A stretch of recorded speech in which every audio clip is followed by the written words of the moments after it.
بسم اللہ الرحمن الرحیم۔ السلام علیکم یا علی علیہ الصلوۃ والسلام۔ 15 رمضان کی رات کے اعمال بیان کیے جا رہے ہیں، سماعت فرمائیے۔ یہ بڑی بابرکت رات ہے اور 15 کے دن کو سرکار امام حسن علیہ السلام اللہم صلی علی محمد وآل محمد کا ظہور کا دن ہے۔ 15 کی رات کے اعمال یہ ہے: غسل کرے، زیارت امام حسین علیہ السلام پڑھے اور پھر 6 رکعت نماز پڑھے، دو کر کے۔ پہلی رکعت میں سورہ الحمد، پھر سورہ یاسین، پھر سورہ ملک اور سورہ توحید کی تلاوت کرے، اور دوسری رکعت میں ہی انہی سورتوں کی تلاوت کرے۔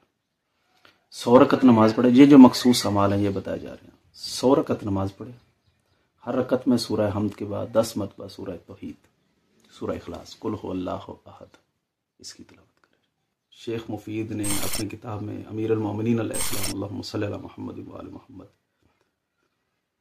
سے روایت کی ہے کہ جو شخص اس عمل کو بجا لائے، یعنی 100 رکعت والا عمل، دو کر کے پڑھنا ہے، ہر رکعت میں سورہ الحمد کے بعد 10 مرتبہ سورہ توحید، سورہ اخلاص، قل هو اللہ احد والی یہ سورت پڑھنی ہے، تو پروردگار اس کے پاس 10 فرشتے بھیجتا ہے جو اسے دشمنوں کے شر سے محفوظ رکھتے ہیں، اور موت کے وقت اور مرتے وقت یعنی موت کے وقت اللہ 30 فرشتے نازل کرتا ہے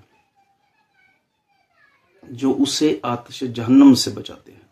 روایت میں ہے کہ امام جعفر صادق علیہ السلام سے پوچھا گیا، مولا آپ اس شخص کے بارے میں کیا فرماتے ہیں جو شب نیمہ رمضان 15 رمضان کی رات امام حسین علیہ السلام کی قبر کی زیارت کرے، قبر کے پاس حاضر رہے؟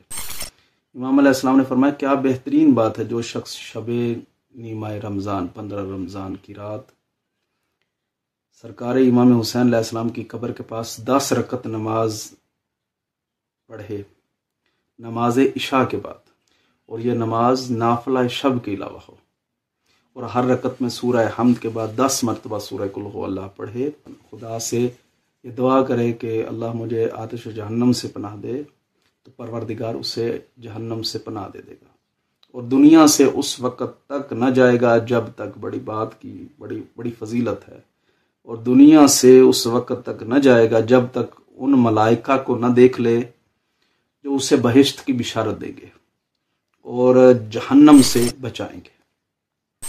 اور پھر ایک مخصوص عمل ہے 15 رمضان کی رات کے لیے، دعائے مجیر پڑھیں۔ جی ہیں 15 رمضان کی رات کے مخصوص سے اعمال۔